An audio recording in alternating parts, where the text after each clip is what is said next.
Hello and welcome to Clearview News Desk. We're reaching you live from Nigeria's capital city, Abuja. First, the headlines.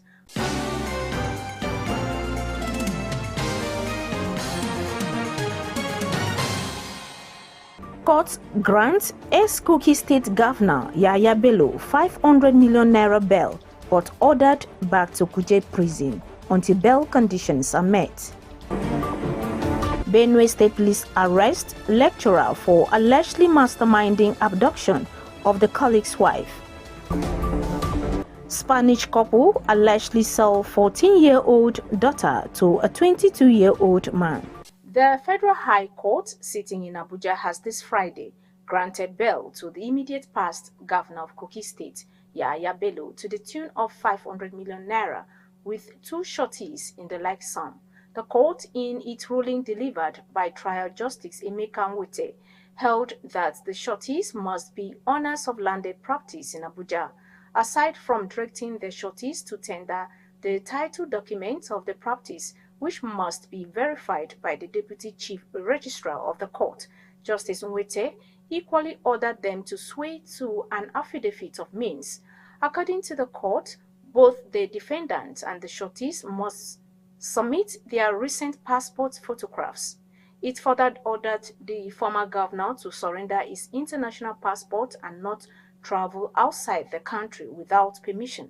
Meanwhile, the court held that the defendants should remain at Kuje prison pending the perfection of the bail conditions.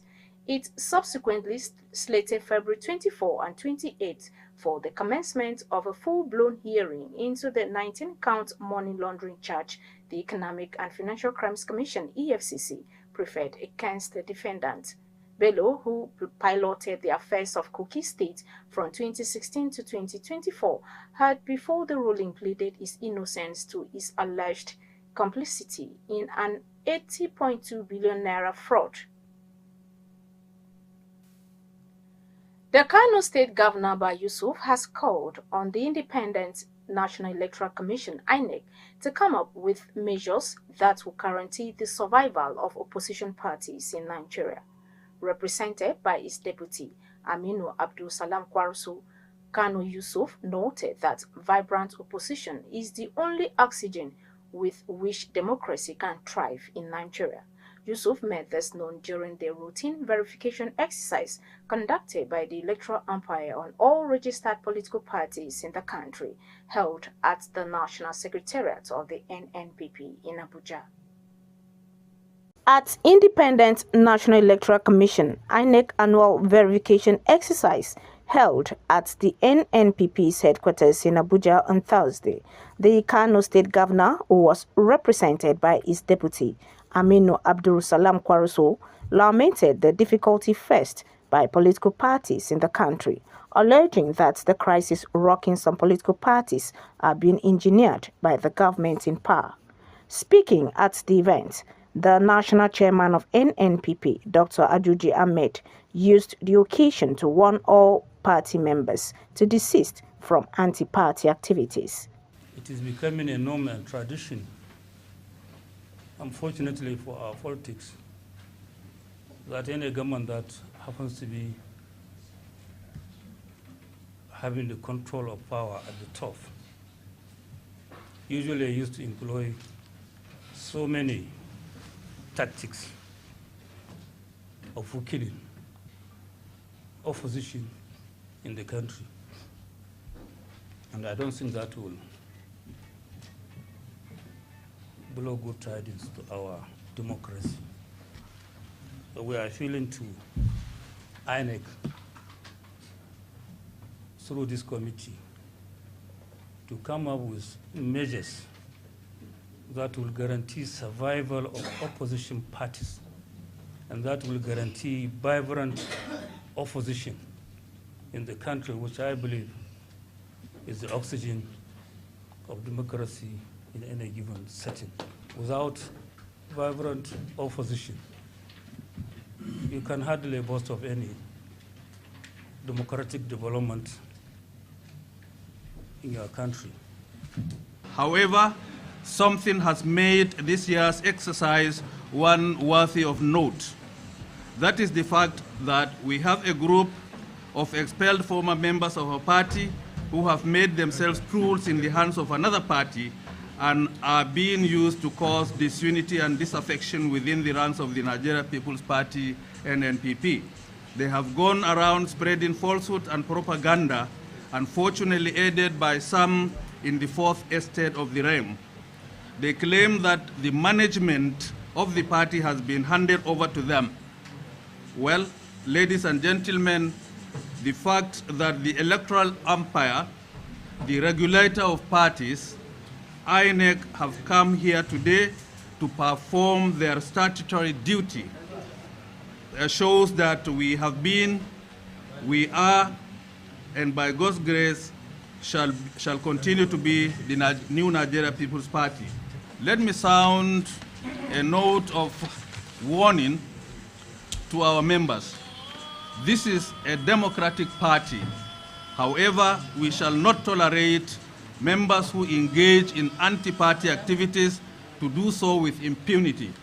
No matter how highly placed, all members are expected to remain disciplined and operate within the ambit of our Constitution. The internal mechanisms of our party shall be guarded jealously.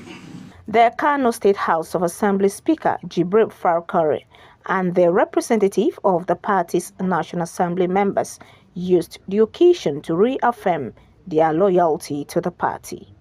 I wish to assure the Nigerians that we, the State Assembly member, will remain loyal to our party under the leadership of our leader, India Dr. Rabi Musa Konkoso, and the chairmanship of Dr. Ajuji. We know what you did to us.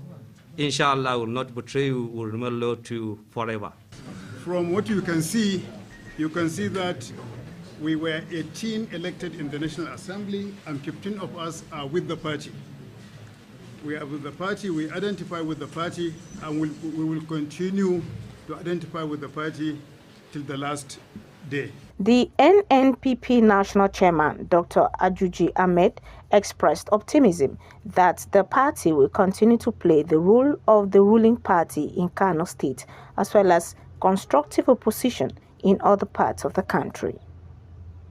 Imefono Kun, reporting for Clever News. In another development, the Kano State Governor Abba Yusuf has announced a significant cabinet reshuffle affecting key positions within the state government. In a statement issued by the governor's spokesperson, Sanusi Dawakin-Tofa, on Thursday, Yusuf disclosed that the first major rejig of his cabinet will take immediate effect. According to the statement, the governor maintained the much-awaited decision finally came to enable optimum performance that will drive more dividends of democracy to the good people of Kano State. Those affected by the major shake-up are the Chief of Staff, Shehu Zakaki, whose office is now scrapped, and the Secretary to the State Government, Dr. Abdullahi Bichi, who was dropped on health grounds. According to Dawaki Tufa, the governor removed some cabinet members and reassigned others to enhance administrative performance and political retool. Also, the governor has directed the Chief of Staff and the 5 commissioners who have been dropped to report to the office of the governor for possible reassignments. From all indications, Edo people have their destiny in their hands. These are the words of veteran journalist Ruben Abati while speaking on a Rice Morning show following Edo State Governor's budget presentation error, which has since generated reactions on social media. Anti-security. Police in Benue State have arrested a lecturer at the Joseph Sawan Taka University of Agriculture, Makurdi, Dr. Ako Tsasa, for allegedly masterminding the abduction of the wife of his colleague, Mrs. Susan Anya. Her husband, Paul Anya, is the chairman of the Academic Staff Union of Universities chapter at Jostum. It was gathered that the woman was ambushed and kidnapped by some men along Utukbo Road, Makurdi. The suspected kidnappers were said to have collected the sum of 1.3 million naira found in her car, beat her to a coma, and abandoned her on a bush path. The State Command spokesperson, Catherine Anene, who confirmed the incident, said that the woman was later found along Yandef Bama Road, where she was rushed to primary health care clinic for treatment. According to the PPRO, the victim, after she regained consciousness, narrated how she saw her husband's colleague close to her where she was abducted and begged to him to save her life, but the lecturer turned his back away from her. The late Alafin of Oyo's wife, Queen Dami, has announced a breakup with the controversial singer, Portable. This is coming after Portable publicly insulted her during a TikTok live session on Wednesday. During the live session, Portable berated Queen Dami for being online late at night and accused her of practicing polygamy and prostitution. Reacting to the public insult on Thursday via an Instagram post, Dami stated that she was done with the relationship. Expressing her frustration and humiliation, she wrote, "I am done. I can't take this embarrassment again. This is too much for me." If you are just joining us, you are watching the news on Clearview News Desk. We'll be back after this break. Stay with us. We break the news. This is Christ Embassy. Recollect, we were the first to break this. Governor Abba Kabir Yusuf of Kano State has approved the appointment of 3 second-class emirs. And this? Erasmus is the most successful program of the European Union to support education and youth. And this? Fubara is not an ungrateful person. And more. Tension is currently mounting in Rivers State. The planned arraignment of Yaya Bello. Across our platforms. Subscribe now and you will be receiving our notifications and never left out as the news breaks on Clearview. Welcome back. A couple in Spain have been accused of selling their 14-year-old daughter to a 22-year-old man for 5,000 euros 3 years ago. According to local media reports, the girl managed to flee, and the parents who went to the police station in Cadix in the southwest of the country to report her missing were arrested along with the man.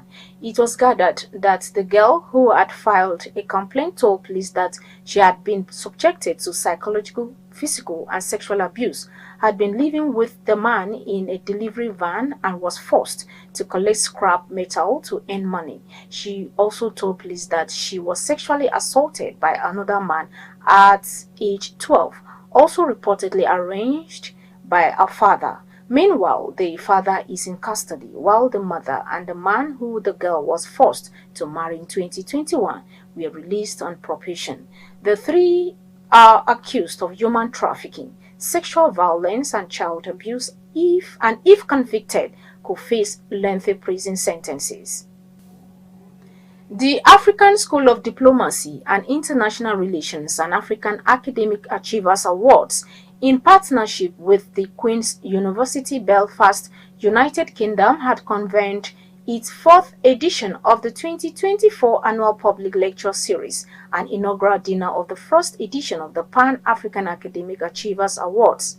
The event, which took place in Abuja, was organized to honor the exceptional contributions of African academics and institutions towards advancing education and skills development, in line with the spirit of the African Union's 2024 theme, Educate and Skill Africa for the 21st Century. Clearview News correspondent has the details. The Vice Chairman and Chief Executive Officer of the African School of Diplomacy and International Relations, Tunju John, emphasized that this year's theme, Educational Renaissance, the future of work and economic evolutions in Africa, signifies the organization's commitment to exploring the transformative power of education and its crucial role in shaping the future of work and economic development across the continent. The Chief Executive Officer, African Academic Achievers Awards, Amarachi Orakwe, highlighted the achievements of the Pan-African Academic Awards, adding that the awards will pay tribute to those who have significantly impacted the landscape of education in Africa.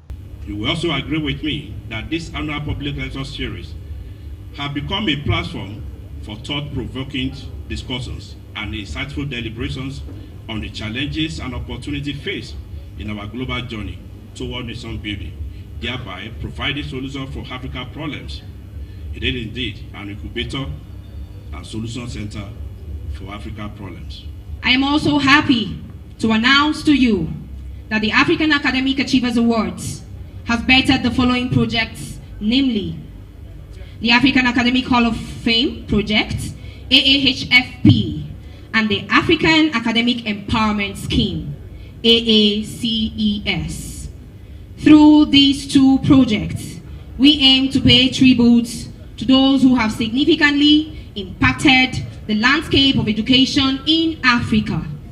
By recognizing their accomplishments, we seek to inspire the next generation of scholars, as well as empower unprivileged individuals across the continent to pursue education and skills training, thereby fostering a culture of academic excellence and inclusive intellectual growth.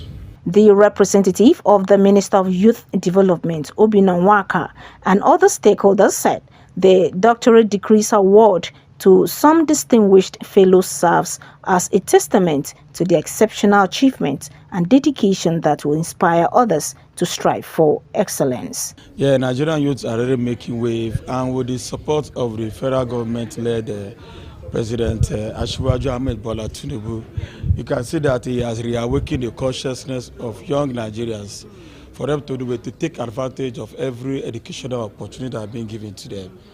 And with education taken up as the next 7 of the sector that will be coming up, under trading in services, then we shall be able to spread education across border under 4 modes. Mode 1, education can cross border from Nigeria to any countries in Africa under mode 1, which means it can cross up through internet.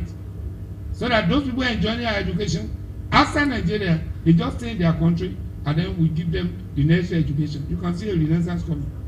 Insufficiency, of course, infrastructure, underqualified teachers. I remember there are some videos that went around in some of those secondary schools where some teachers could not even spell, could not even write their names, they could not even do so. It's really bad. We need to do a lot in terms of qualification of our teachers. So then the need for a change, shifting from traditional method. As one of the forerunners of this year's 4th edition 2024 annual public lecture series, the Vice Chairman and Chief Executive Officer of the African School of Diplomacy and International Relations, Tunji John, said their journey began in 2021 with the inaugural lecture series shedding light on the role, ethics, and compliance in public institutions. And that's the news, but before we go, a recap of the top stories.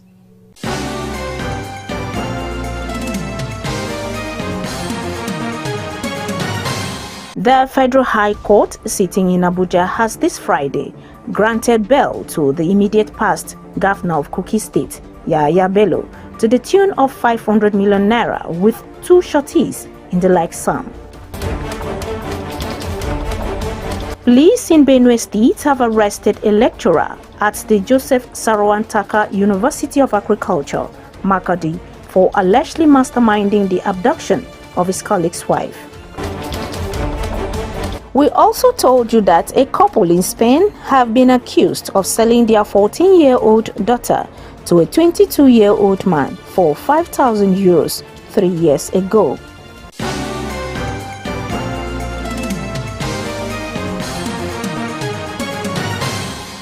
You can follow up on latest events and happenings around you via social media platforms on Facebook, Instagram, and YouTube at Clearview News Desk, or via handle on X, formerly known as Twitter, at Clearview Online.